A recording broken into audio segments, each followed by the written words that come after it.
איתנו הבוקר רופא העיניים דוקטור מצליח טייב. אנחנו מדברים על הסרת משקפיים בלייזר. בוקר טוב, כן. זה ניתוח מאוד נפוץ.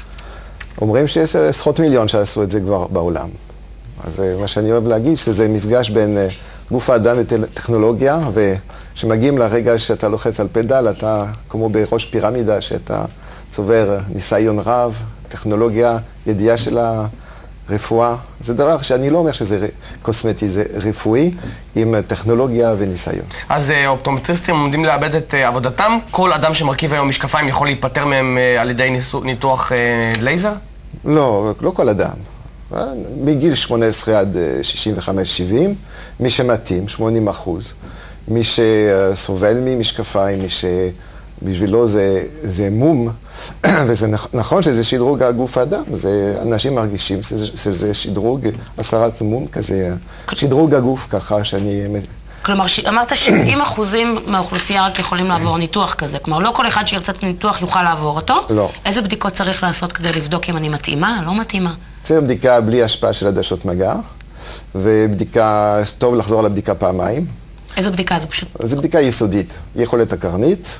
הקרנית זה המקום השקוף הזה, הכיפה השקופה שעליה שמים את העדשות מגע. אז פה הלייזר מכוון, זה מדויק ומבצע שיוף בצורה של עדשה, הרבה יותר דק. אז בדיקת רופא עיניים? צריך בדיקת רופא עיניים, מומחה בתחום, אחרי שהוא יהיה מומחה בעוד תחומים.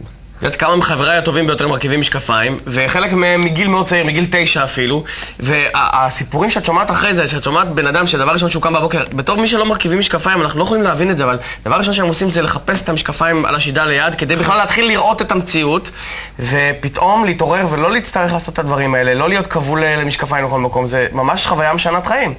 זה חוויה גם לרופא ולמטופל.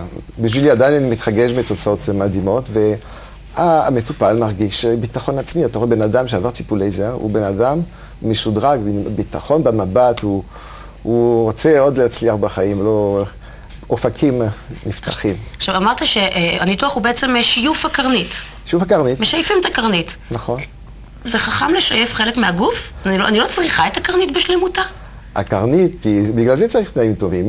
מי שאין לו תנאים, הוא לא יכול, אבל השיוף הוא בשנייה, 2 שניות לכל מספר, ושכבה מאוד דקה, זה משייף בין 5-10% של עובי הקרנית.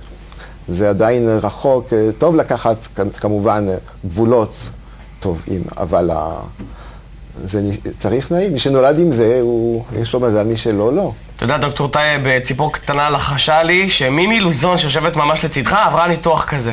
נכון. את יכולה לספר לנו על החיים שלך לפני ואחרי הסרת המשקפיים? האמת שאני מאלה שהייתי בלי משקפיים, הייתי עם עדשות כל הזמן, והייתי מכורה לזה לגמרי, כלומר, ממש מגיל צעיר הייתי עם עדשות מגע, וזה איכות חיים, זה פשוט שדרג לי את החיים.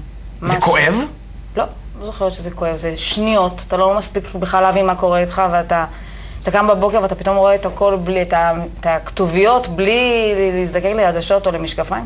כיף, פשוט כיף. דוקטור טייב, כמה ימים צריך לפנות מהחיים בשביל ניתוח כזה? תוך כמה זמן חוזרים לתפקוד? זה יכול להיות חצי יום. באותו יום, אחר כך יש 2-3 לצחיבה, למחרת חוזרים לעבודה. הביקורת למחרת חובה, אבל חוץ מזה אפשר לחזור לעגל מול המחשב.